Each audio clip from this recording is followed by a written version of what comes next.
Fresh. Welcome to everybody. We're so happy you could be here with us to welcome a new act to all the history that Electric Lady Studios has. So what's going to happen here is we're going to ask the band some questions. I asked you guys to write them down. I'll point you out, so don't be shy. Raise your hand so they can answer the question looking at you. Real quickly, too, I want to thank our sponsors, Dunkin' Donuts. America runs on Dunkin', and Roberto Salazar in Medieval Times, because without them, we could not put this on. So you're ready? You want me to bring them out?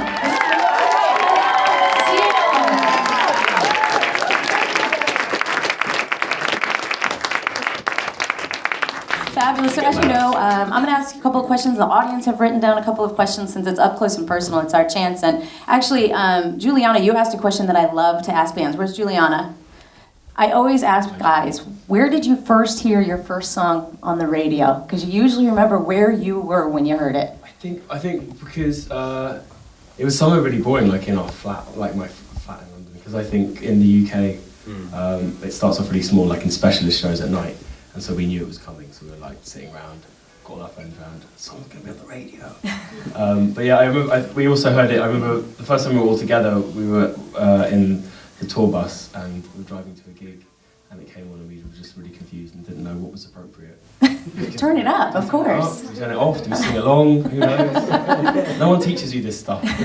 And what do you do?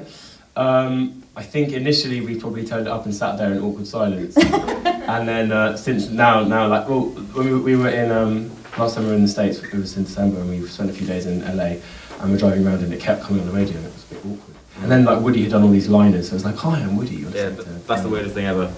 Like, hi, it's Woody of Bastille, this is our song.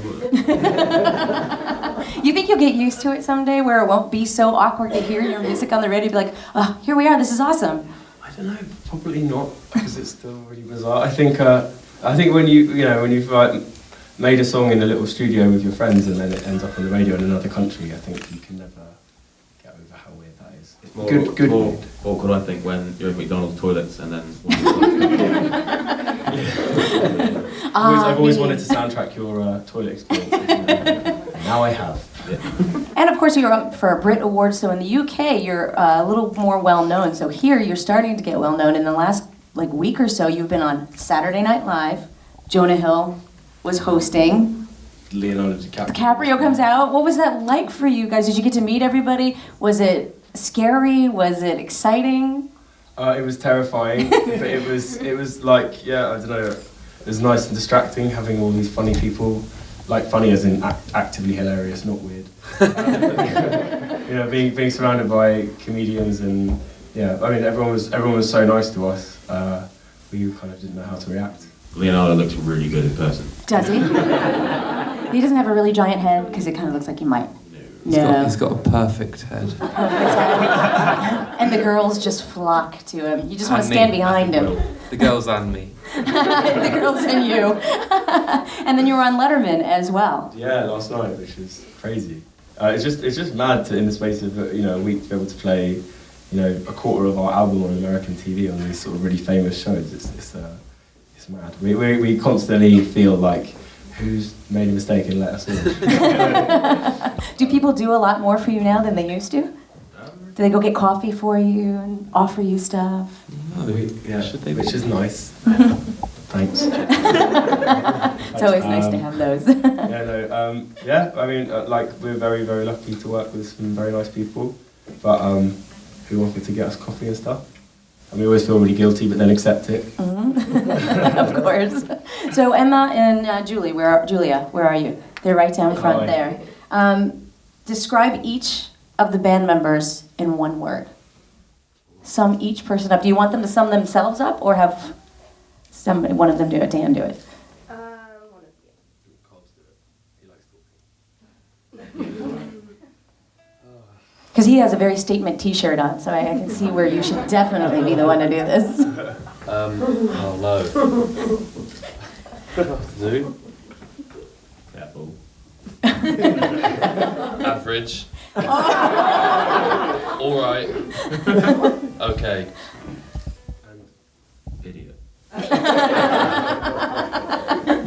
Just what you're hoping for, Full right? of love we are. For each other. You guys, do you live together? Or are you all live separate? No. Basically, we spent like we're on tour, so often we're like in a little tour bus in these tiny little coffin bunks that are about the size of this piano, and we're like piled on top of each other. So it's kind of like you're like stacked on a shelf. It's more like living in storage. Yeah, it's like living in storage. So when we're back in London, in the rare times we have time off, I think we'd rather do anything but see each other. Yeah. So we spend like 360 days of the year together, and the rest we're like, see you later. Where's Tara? There she is. Tara wants to know what the inspiration for Pompeii was. I know we have a lot of historical stuff because you have Bastille from Bastille Day and Pompeii, so she would like to know what the inspiration for the song was. It was kind of from, I was just reading books about Pompeii and looking at pictures of the city and the remains and stuff, and just thought it was really interesting and wanted to write a song about it.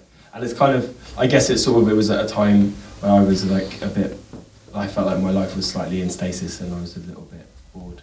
So I guess I kind of equated that to being a frozen corpse and stuck in an ashy position under a burnt down city for a long time. Just, just your average thought, but totally normal.